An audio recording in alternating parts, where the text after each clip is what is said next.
what is analog Mm-hmm. customer success? Are we breaking out an abacus to calculate their invoice totals, or like what? I'm a everything fan we of do? the old abacus. I mean, once again, welcome to the Digital Customer Experience Podcast with me, Alex Turkovich. So glad you could join us here today and every week as we explore how digital can help enhance the customer and employee experience. My goal is to share what my guests and I have learned over the years so that you can get the insights that you need to evolve your own digital programs.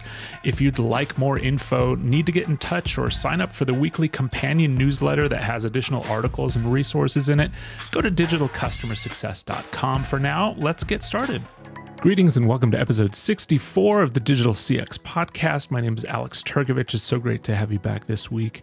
Before we get into this week's episode, next week is episode 65. And as you know, every fifth episode, I do a solo show. So be sure to tune in for that. For this week, however, I am pleased to share a conversation that I had with Masha Krol, who is CEO of Glowstick.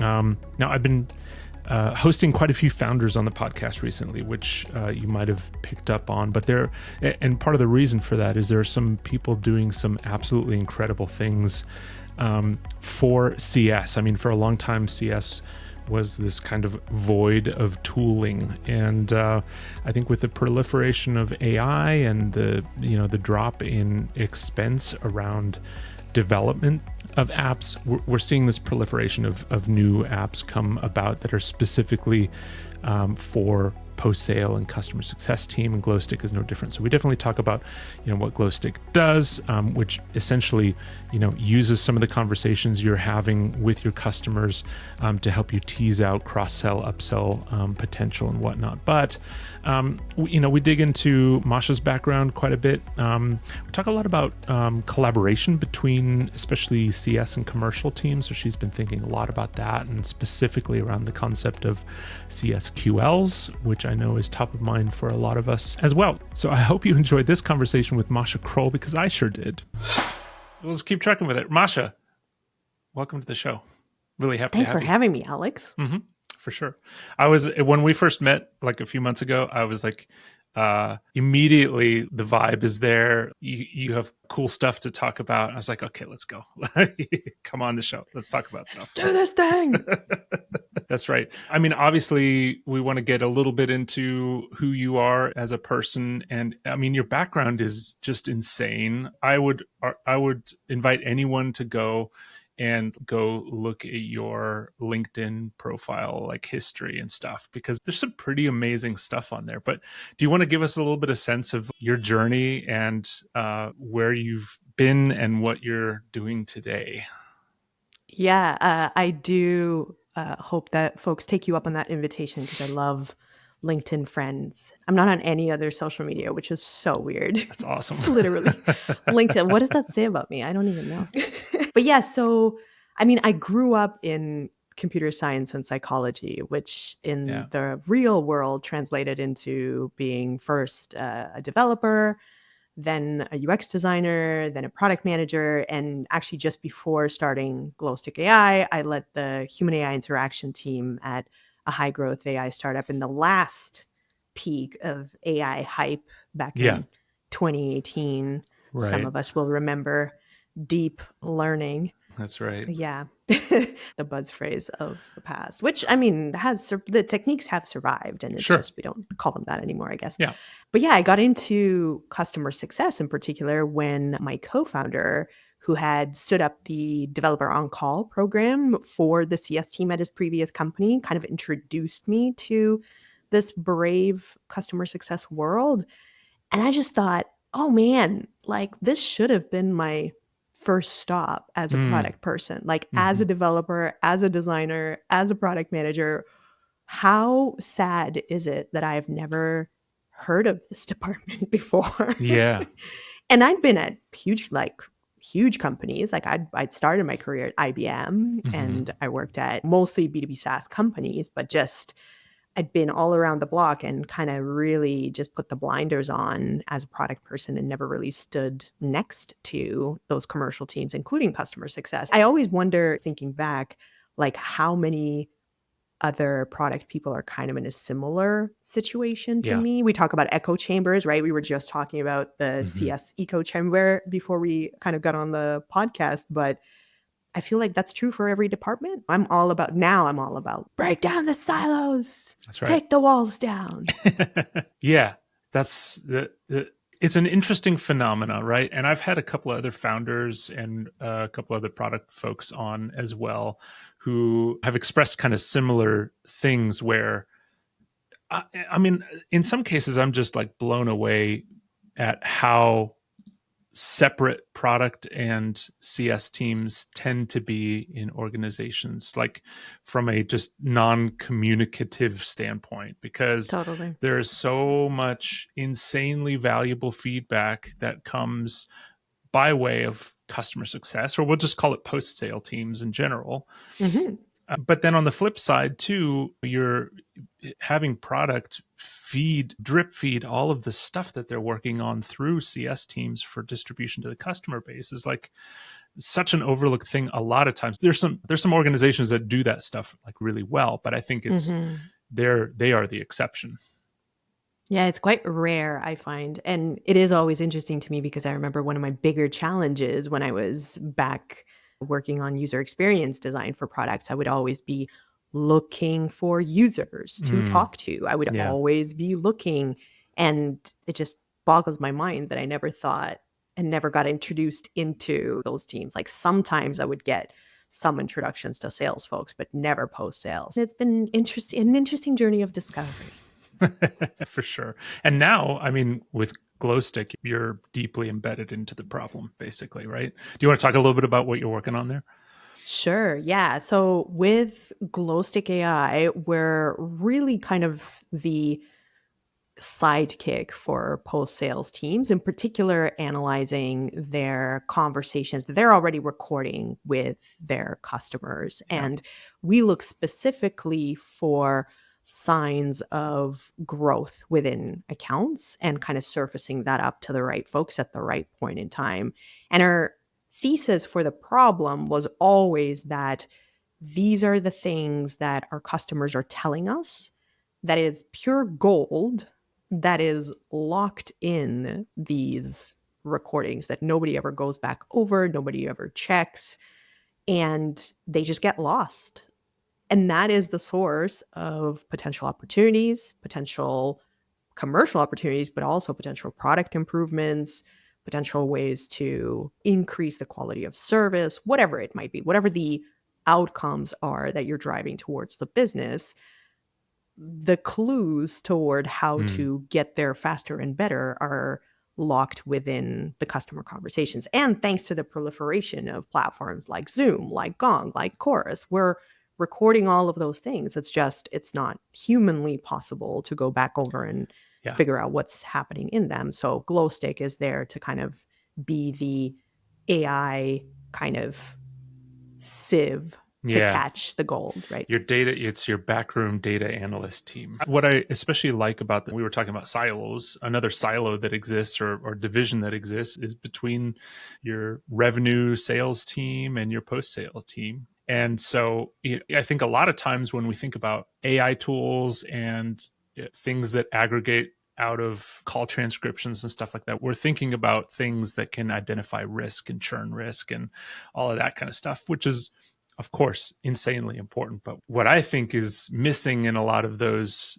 tools is actually the opposite as well, which is to say that indicator of expansion and explicitly focusing on expansion. But I would say that, by association, you're also pulling out just the wins. I think in digital, a lot of times what we miss in terms of digital motions is just celebrating our customers and just like Oh, yeah. the identifying those moments when we can give our customers some high five for doing some cool stuff.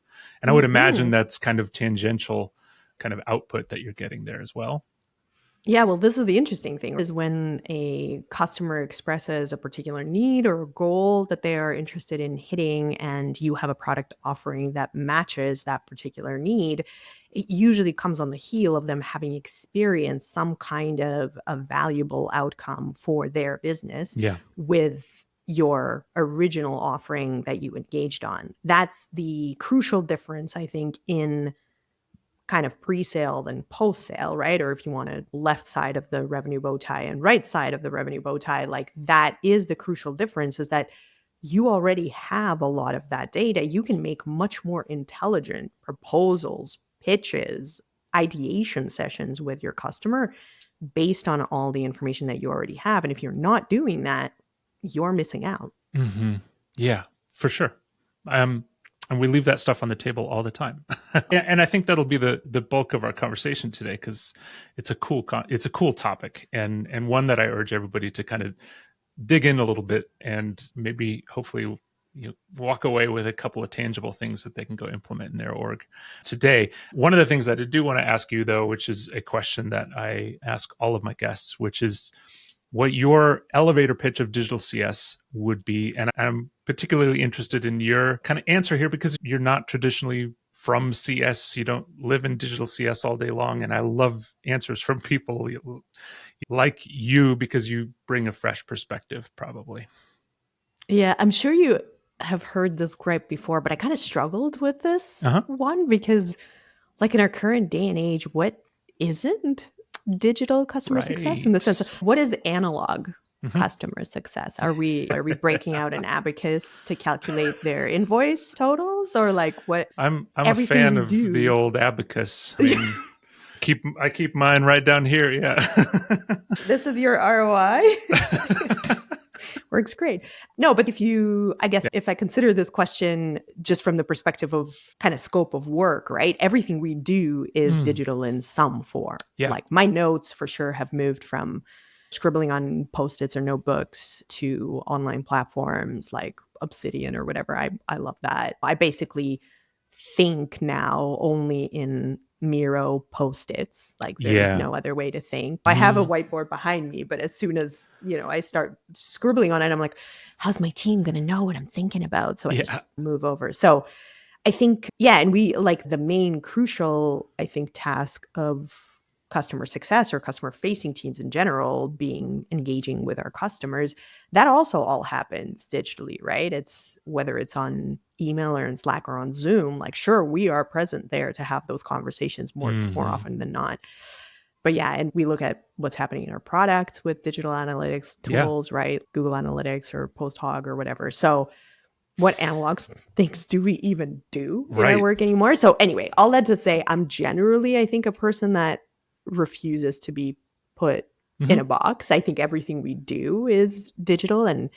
But the thing that I will say is that if we think about digital less as the overall kind of umbrella term, but more in terms of tasks that we want to do manually versus outsourcing to an automation or an AI, then I think we can have a much more interesting conversation around, okay, what are the tasks that we believe should be outsourced? And this is like near and dear to my heart, because I've been thinking about human AI teaming since 2018. So then how do we think about that? And how do we think about that in an intentional way? But there's an element of some kind of automation or AI, I would hope, again, being a founder of an AI company that focuses on high touch conversations, right? I would hope that there's an element of that across motions and across segments.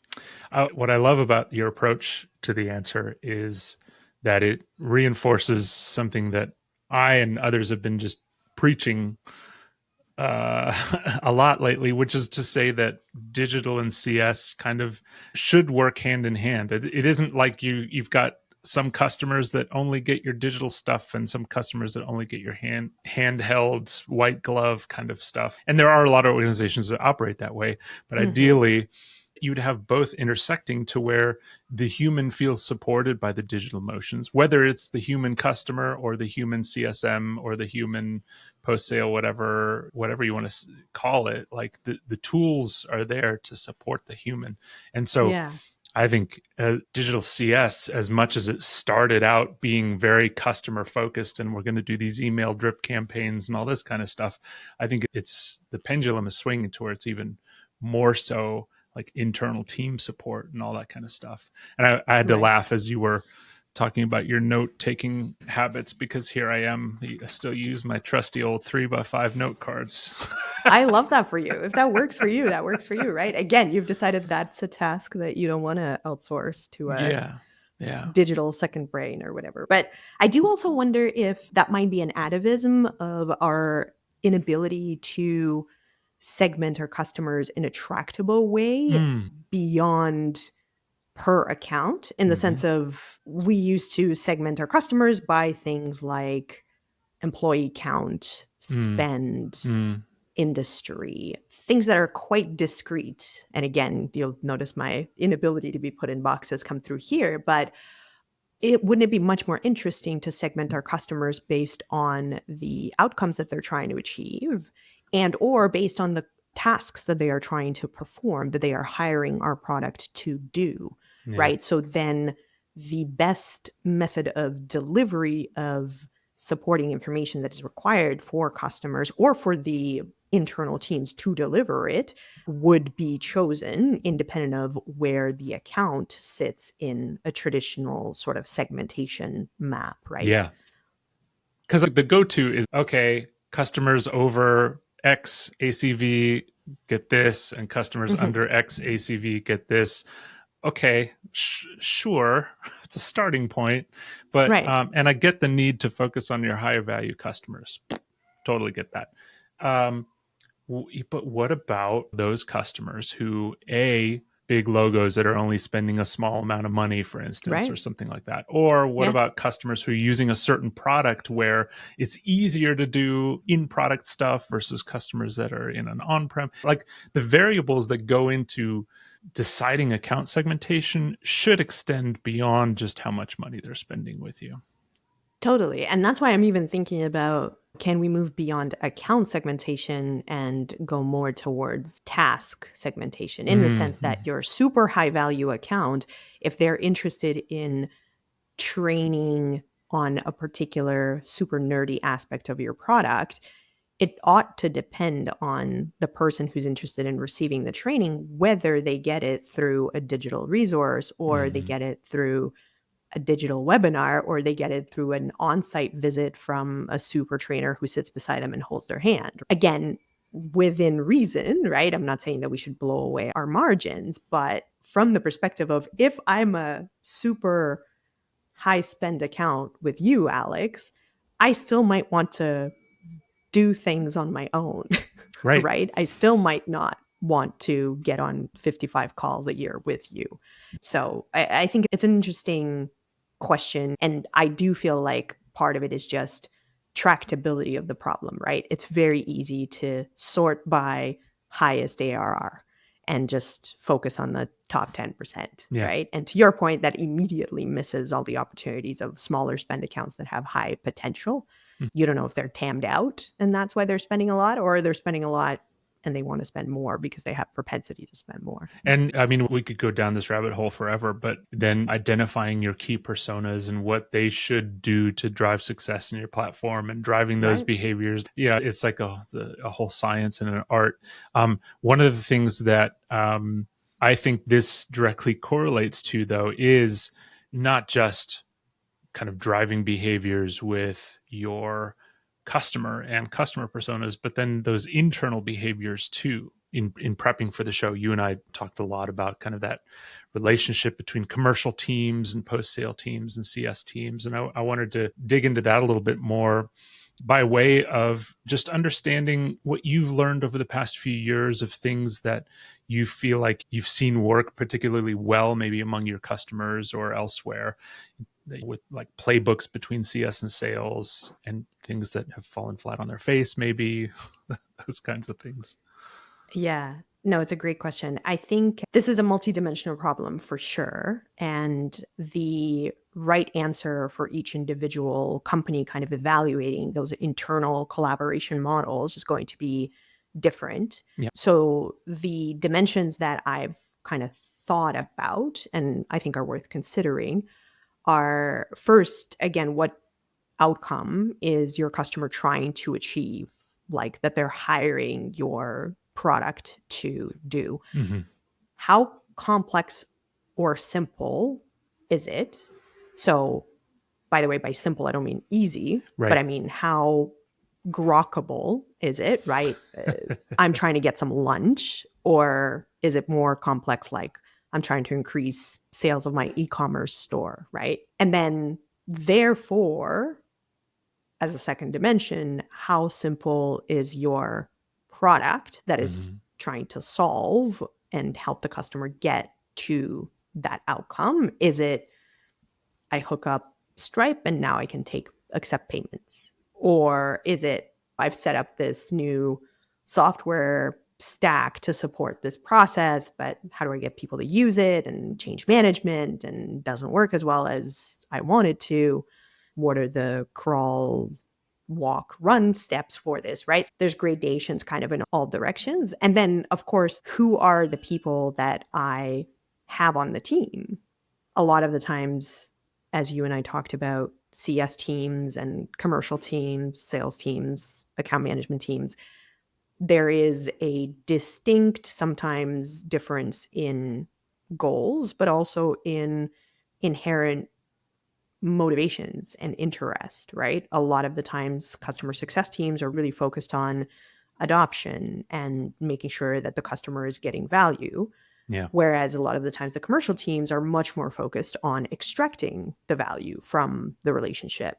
And sometimes they can cause friction. However, it would be incorrect to say that is always the case. There are customer success managers that, as soon as they've identified an opportunity to create value, figure out how to share in that value with their customer. And it, again, may be a very simple motion, like adding more seat licenses if that's a model that you charge by, Mhm. or turning on a particular feature, or maybe the customer is doing that themselves, right? So it depends on kind of, again, the Sure. motion of the product. But then a lot of the times, customer success teams truly will not be interested in going through the rigmarole of negotiations, especially if there's a large contracting Yeah. exercise that needs to be done. Maybe there's an RFP, maybe there's multiple teams involved, maybe there's procurement, et cetera, et cetera. So that might be better left to teams that are focused specifically on facilitating those transactions. And I think that was a really long-winded way to say it depends. I really tried to avoid saying it depends. But really, there are just these multiple kind of dimensions to Sure. evaluate against and try. I guess that's the other thing I will say, is that any team that we've seen try certain things, we've also seen try other things, Mm. right? And Mhm. they've either told us stories of things that they have tried in the past and haven't worked, or they told us things that they've tried in the past, have worked, then broke, and Yeah. now they're looking to try something else.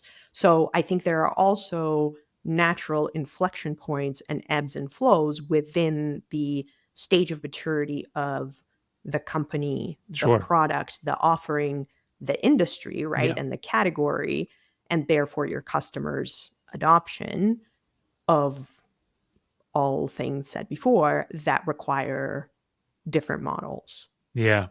There's a couple things that you highlighted that I found particularly kind of noteworthy in my brain anyway. One of them kind of points to this notion of CS as a strategy, not just a team, right? Because ultimately, we're all responsible for the customer's success and well-being, even though we're not always comped on it, right? I mean, the classic problem is that you encounter is your sales team is not somehow incentivized on the renewal, and so Right. stuff just gets tossed over the fence from the ensuing melee we all know and love, I Yeah. guess. But I think that's where the strategic element really comes into play, to say, look, these are the things that we know we want to drive with our customer, or this particular customer wants to drive this, and we can document it and try to keep that all in one place and all that kind of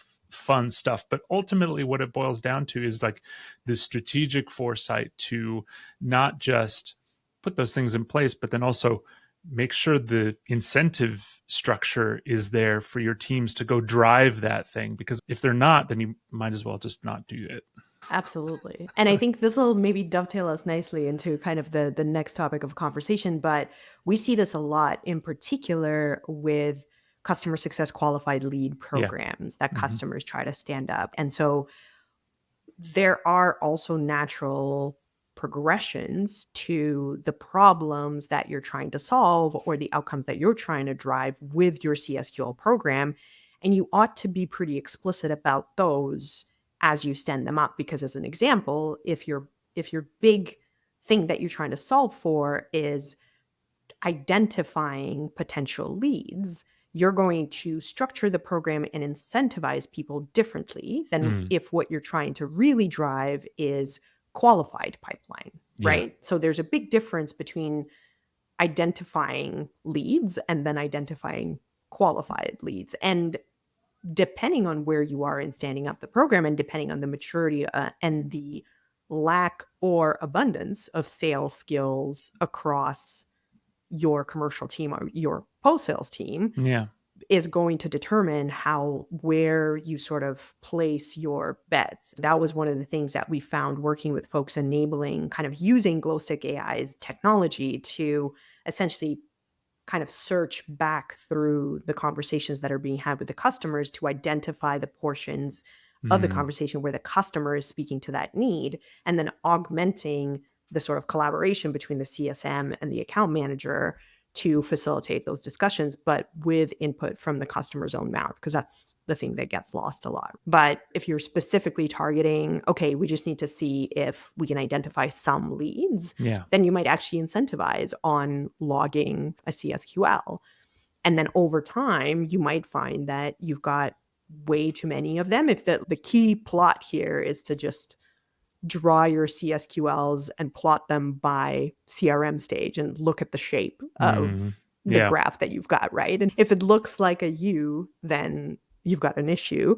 But congratulations, you've got the next issue, right? You used to have an identification issue. Now you don't have that anymore. Now you have a qualification issue. So maybe you change your incentives from spiffing on just logged CSQLs to spiffing on conversion, or maybe even only like percentage of closed won revenue. Maybe you go back and you tighten your qualification criteria. Sure. It's just an interesting kind of dynamic, which I think cannot be prescribed and needs to emerge through experimentation in the space of the outcomes that you're trying to drive, the product that you're trying to sell or the offering that you're trying to sell, and the team that you have Yeah. in place to execute it, right? Hey, I want to have a brief chat with you about this show. Did you know that roughly 60% of listeners aren't actually subscribed to the show on whatever platform they're listening to it on? Now, as you know, algorithms love likes, follows, subscribes, comments, all of that kind of stuff. So if you get value out of the content, you listen regularly, and you want to help others to discover the content as well, please go ahead and follow the show, leave a comment, leave a review. Anything that you want to do there really helps us to grow organically as a show. And while you're at it, go sign up for the companion newsletter that goes out every week at digitalcustomersuccess.com. Now, back to the show. I mean, when you boil it down to the basics, I don't think I'm being biased here. I think a CSQL, if I was a seller, would be one of the most welcome things ever, because it is about the warmest lead that you're going to get. Short of a customer calling you and saying, hey, tell me about this module or whatever. Yeah. We've had direct conversation with the customer about this. They're ready to go, or they need some more information or whatever. I mean, that's like silver platter territory in terms Right. of leads. Go. To your point, I think we tend to have a habit of bastardizing those a little bit with overcomplication, or just making things kind of maybe too difficult or too much as they really need to be, to kind of dilute the intent behind the lead. And again, from an incentive structure, you're spot on. If you incentivize somebody in CS putting in a CSQL, you're going to get a bunch of duds, and that's going to lessen the value of the CSQL and lessen the value of the perceived value of the CS organization overall, versus if maybe drive entering of CSQLs one way, but then really compensate on closed opportunities or something like that. It's amazing to me that more orgs just actually also don't use CSQL. Are you finding that? Are you finding a lot of orgs that are just sleeping on CSQLs? Yeah, we do see now that a lot of the sort of more mature companies have stood up the motion and are taking Mm-hmm. advantage of it. A lot of what we see, though, is interestingly the opposite of what you would expect, which is that these are the warmest leads you could ever have. Why wouldn't you welcome these with open arms? This is the silver platter lead. And what we found is the underlying notion is one of trust between the CSMs and the sellers. And a lot of the times, and I don't know if this stems necessarily from inherent interpersonal kind of tensions Mm. or the fact that they are gold on different things. And also, candidly, the fact that a lot of the times these teams report up into different leaders. And so they hear Yeah. different messaging. And therefore, that all trickles down into the sellers just essentially trusting only the pipeline that they themselves generated. And maybe the pipeline that was generated for them by BDRs who are within the same organization. But largely, I had a conversation with an account manager at the Pulse conference, and we were enjoying a well-deserved beverage Yep. after Yeah. days, as you do.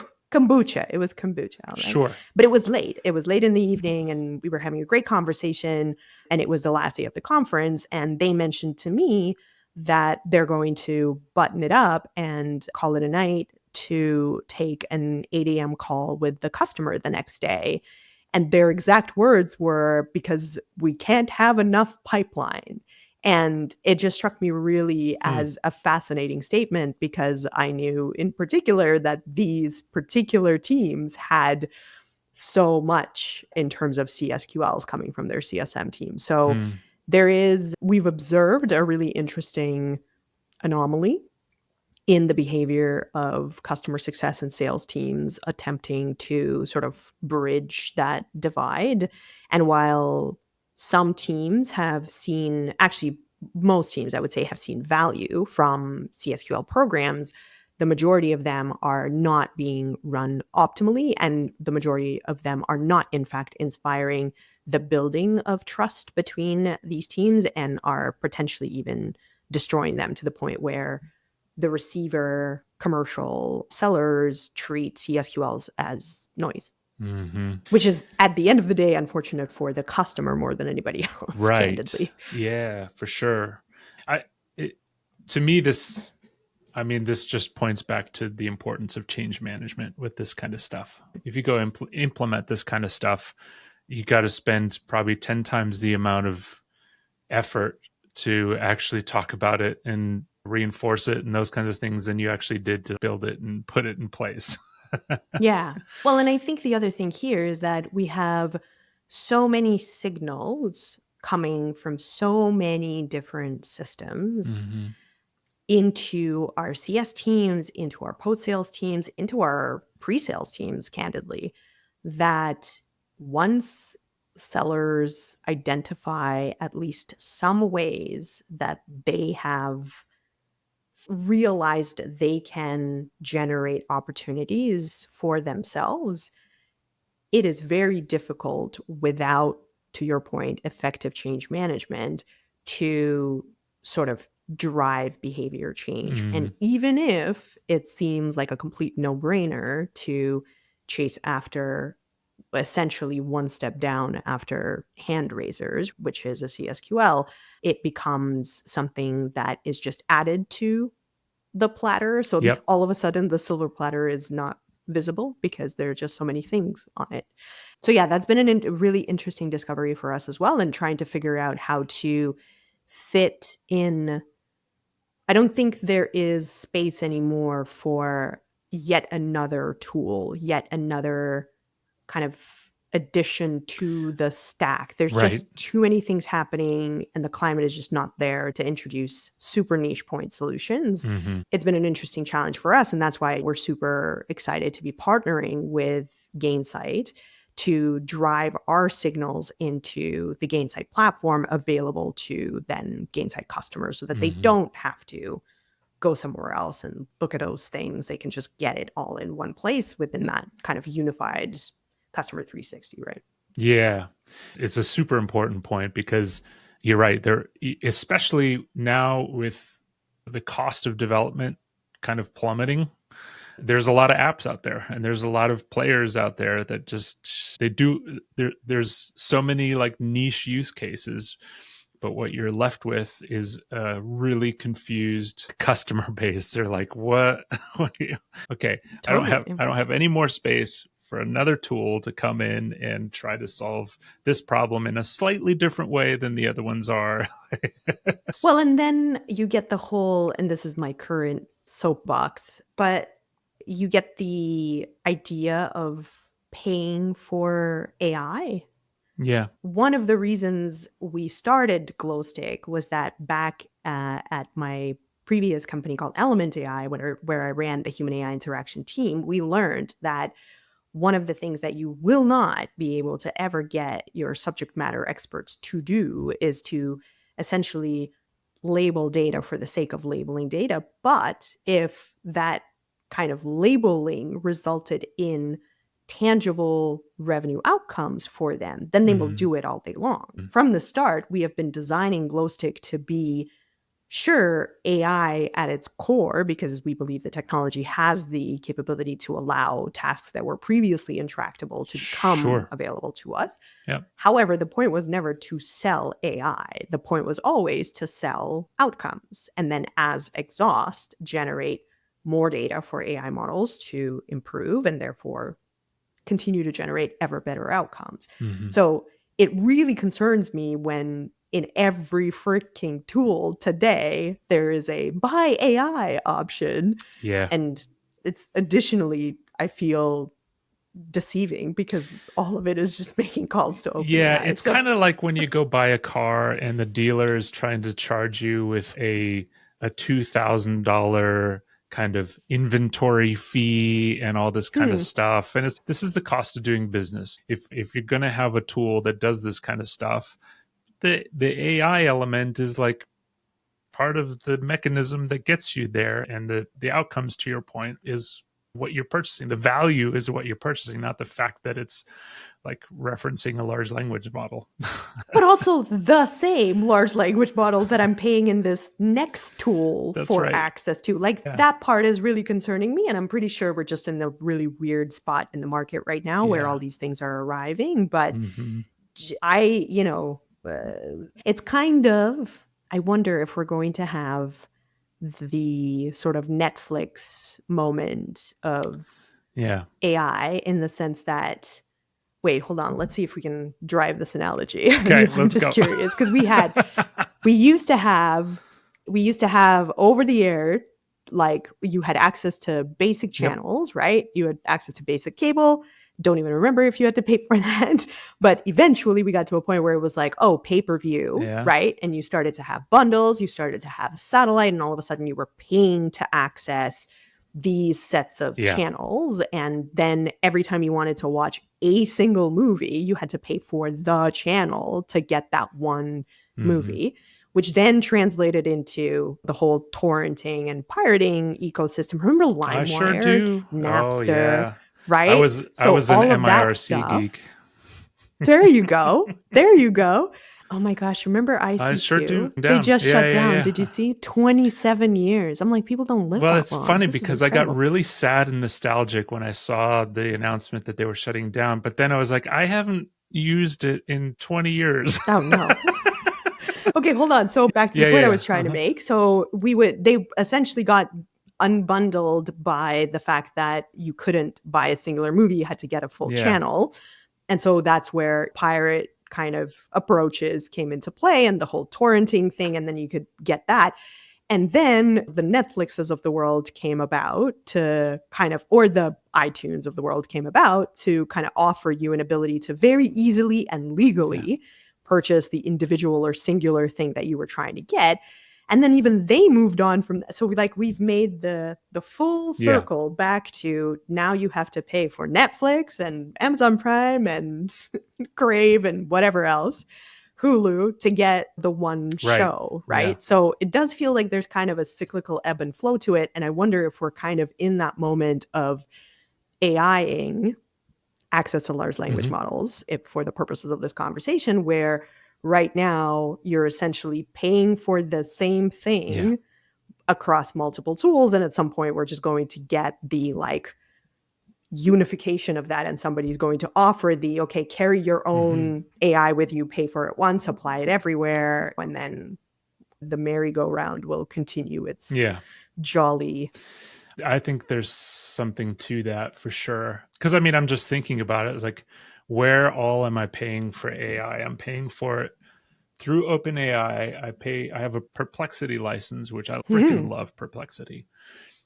What else? There's one of the podcast platforms I pay for AI. There's several tools where they've monetized it really well. And it's interesting because, I mean, they're all tied to various, in most cases, I think they're tied to various features, right? They still tie to, you can get whatever transcript summaries for blah, blah, blah, blah, power. But, and sure, they've got to be able to,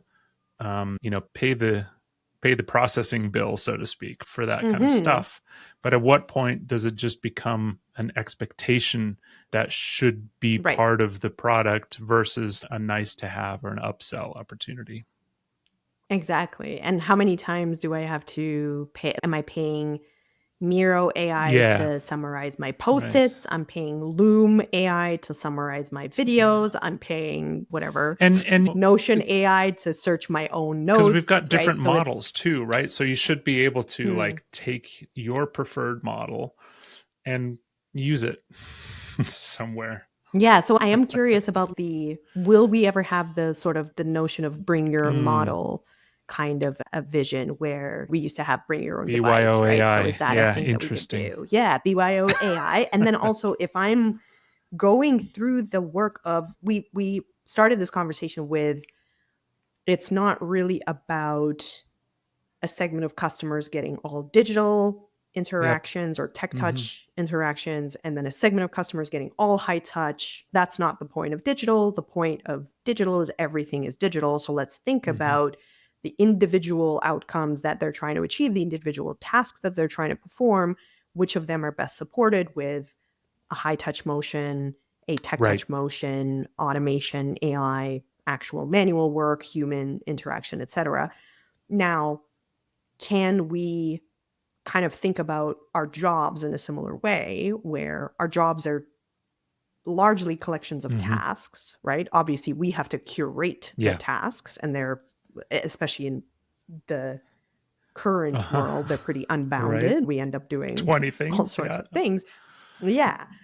But they are tasks, and some of those tasks are best performed by us. But then if outsourcing means I am designing, whether it's just through prompt, not even just prompting an LLM in a certain way, and then I have that little sort of coworker in my pocket, right? Do I get to carry that with me to my next role in my next company? Or does that stay behind with embedded in the individual tooling? Or is it staying behind embedded in the individual company's world? Well, then you get into IP, and because obviously, I mean, we can use the model of your work devices or whatever. When you leave a gig, you got to ship your stuff back, and ideally, you haven't taken anything off of the device or whatever.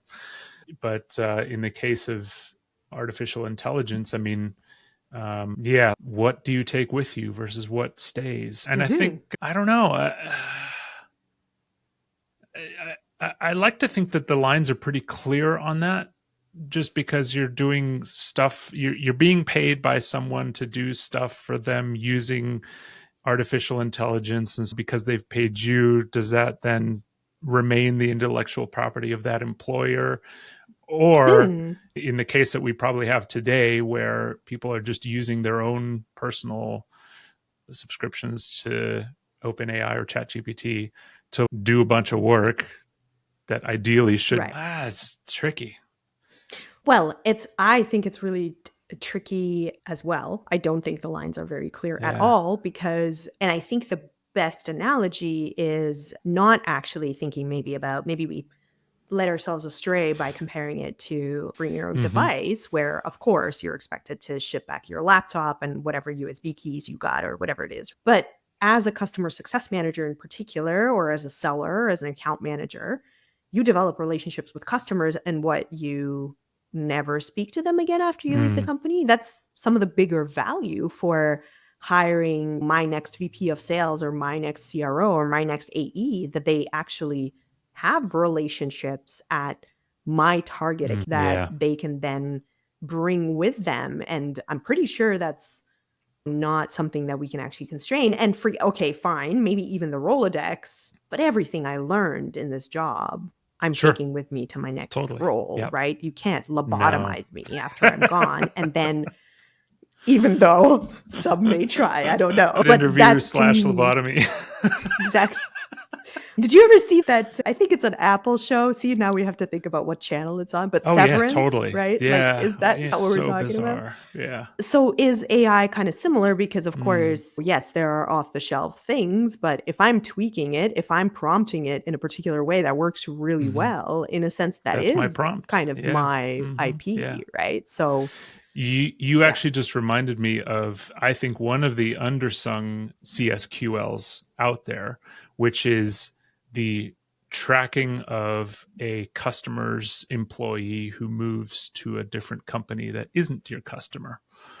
I mean, what a great opportunity to expand your footprint and really drive those things. I mean, I think there's a couple of platforms and things like that, again, out there that are tracking those things or helping you track those things. But that's huge in terms of, I think even LinkedIn now has that as a feature. And I know that there are some platforms that are working specifically on solving for that use case, but that's totally, and you can't, I don't know how to force people to forget their friends as they leave. So yeah, that's an interesting remember one. Your friends. Well, look, we are dangerously close on time, and I want to be respectful of this hour you've graced us with. So thank you very much for that time. But I wanted to just quickly understand what you're paying attention to out there. What's in your content diet that might be useful for the listener to know as well? Yeah, I think, like I said, I'm a LinkedIn kind of fiend, and sometimes I get on it and get really sad for the state of the world. It's not the best place to look for content that is inspiring outside of your work. So I will tell people this. I'm an avid rock climber. So my best experience in terms of content diet has been going outside and touching rocks. Like, that is the content that I am here for, is touching rocks, touching grass, I don't know, sitting below trees, staring maybe not directly at the sun, but at least basking getting in grounded.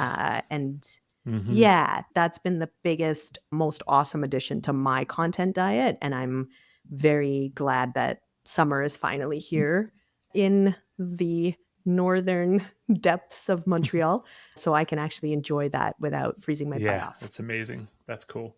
Yeah, I mean, some of my best ideas come when I'm out for a walk or out running or whatever. And then, I have lots of audio notes in my phone that are me just panting, talking about stuff. Totally. I do that a lot. But cool. Well, hey, thanks again for the time. Where can people find you, engage with you, and interact with you? LinkedIn, obviously. Yeah, absolutely. Definitely LinkedIn. Search me on LinkedIn. Also, check out glowstick.ai. Find me. I would love to show you the platform and connect. But yeah, I love my LinkedIn friends. So just at me. At me, bro. Cool. Thanks again. Have a good rest of your day. Thanks for having me, Alex. Thank you for joining me for this episode of the Digital CX Podcast. If you like what we're doing, consider leaving us a review on your podcast platform of choice. If you're watching on YouTube, leave a comment down below. It really helps us to grow and provide value to a broader audience. You can view the Digital Customer Success Definition Word Map and get more information about the show and some of the other things that we're doing at digitalcustomersuccess.com. This episode was edited by Lifetime Value Media, a media production company company founded by our good mutual friend Dylan Young. Lifetime Value aims to serve the content, video, audio production needs of the CS and post-sale community. They're offering services at a steep discount for a limited time, so navigate to lifetimevaluemedia.com, go have a chat with Dylan, and make sure you mention the Digital CX Podcast sent you. I'm Alex Turkovich. Thanks so much for listening. We'll talk to you next week.